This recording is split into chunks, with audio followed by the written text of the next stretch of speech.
Hello à tous, on se retrouve aujourd'hui pour un nouveau tuto digital. Nous allons voir en quoi iOS 15 apporte un vrai changement pour l'optimisation de votre application sur l'Apple Store.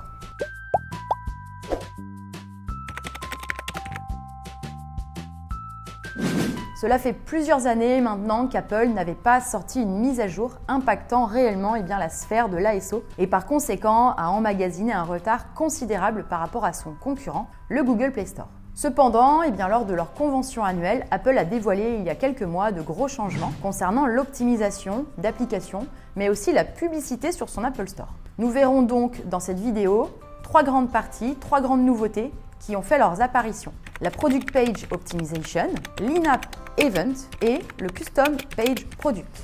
Donc les nouveautés sur l'optimisation de vos pages produits ou encore Product Page Optimization. Le Product Page Optimization est une des grandes nouveautés d'iOS 15. Apple rattrape enfin son retard en termes d'ASO sur son concurrent Google Play Store. Vous avez donc maintenant la possibilité d'A/B tester jusqu'à 3 variantes de votre page d'accueil. Vous pouvez effectuer des changements sur tous les visuels de votre page, bien que ce soit le logo, les screenshots ou encore les vidéos à preview. Tous les visuels que vous changez ne seront pas soumis pour vérification, excepté pour le logo de l'app, où là vous devrez passer par une analyse des modérateurs de l'Apple Store.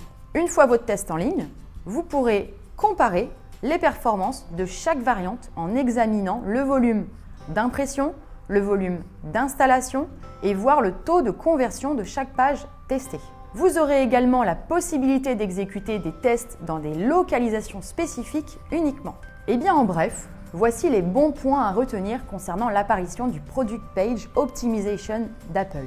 Grâce à l'apparition de l'A/B testing, les taux de conversion et des installations seront nettement supérieurs à la moyenne habituelle. L'A/B testing pourra vous aider à mieux comprendre votre audience et également aussi votre ROI. Les événements in-app. Le fait de pouvoir réaliser des événements in-app est la deuxième plus grosse nouveauté d'iOS 15. En effet, vous allez avoir la possibilité de créer des promotions de votre application en fonction de ce qui se passe dessus. Cela signifie que si vous lancez un tournoi de cartes sur une période, vous allez avoir l'occasion de mettre cet événement en avant sur votre page d'application. Les personnes peuvent appuyer sur des cartes d'événements in-app pour obtenir plus d'informations. Par exemple, si l'expérience de l'événement nécessite un achat in-app ou un abonnement. De plus, si une personne souhaite assister à l'événement in-app, il aura la possibilité de s'inscrire et recevra une notification quand l'événement sera sur le point de démarrer. Elle aura bien évidemment la possibilité de partager cet événement avec ses amis, que ce soit par message ou sur les réseaux sociaux. Que se passe-t-il si vous souhaitez lancer un événement in-app? Si vous décidez d'organiser un événement in-app, il apparaîtra sur la page produit de votre application, avec les événements déjà publiés, dans les résultats de recherche et dans les sections de l'Apple Store. Sélectionnés par les éditeurs comme les onglets Aujourd'hui, Jeux et Apps. C'est vraiment un réel avantage à ce jour. Vous aurez la possibilité de faire de la publicité de votre événement sur plusieurs canaux, du courrier électronique aux médias sociaux ou en faisant de la publicité. Vous devez donc simplement inclure un lien vers votre page d'application. Chaque événement peut durer de 15 minutes à 31 jours et restera accessible via l'URL de l'événement 30 jours après sa fin, mais les cartes d'événements cesseront d'apparaître sur l'App Store dès leur fin. Comment analyser ces données? Vous pouvez retrouver ces données dans le dashboard de l'App Store Connect. Vous aurez la possibilité de déterminer quels événements sont les meilleurs pour acquérir des utilisateurs d'app en vous permettant de visualiser les téléchargements et en filtrant par un événement spécifique. En regardant les différentes sources d'acquisition, vous pourrez analyser ces données qui vous permettront de savoir où les utilisateurs découvrent vos événements en consultant les sources d'acquisition. Les Custom Page Products. Alors ça, c'est la troisième partie.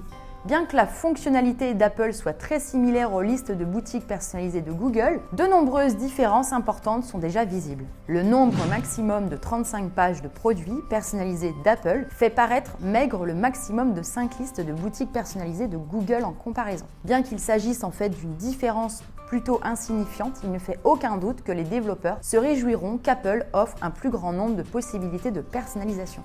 Une fois que vous avez créé une page de produits personnalisée, vous pouvez utiliser son URL unique pour la partager, telle que la publicité sur les médias sociaux ou les communications promotionnelles. Par exemple, vous pouvez promouvoir une équipe sportive dans une campagne de courrier électronique et créer un lien vers la page de produits personnalisés qui met en avant cette équipe. Une fois que vos pages de produits personnalisés sont en ligne, vous pouvez mesurer leur performance dans App Analytics dans App Store Connect. En dessous de la partie acquisition, vous verrez le nombre de téléchargements, retéléchargements, ainsi que le taux d'impression et de conversion des pages produits concernées. Ces données vous permettront d'analyser et de comprendre l'efficacité de chaque page d'application. Pour conclure, iOS 15 apporte une vraie valeur ajoutée dans le développement de l'ASO. Même si l'A/B testing organique est moins puissant que celui de son concurrent, Google Play, Apple a su offrir quand même un vrai plus avec l'apparition de ses pages produits personnalisées et ses 35 variantes possibles. Merci d'avoir regardé cette vidéo. Si elle vous a plu, n'hésitez pas à liker, à commenter et à vous abonner à la chaîne YouTube. Ciao!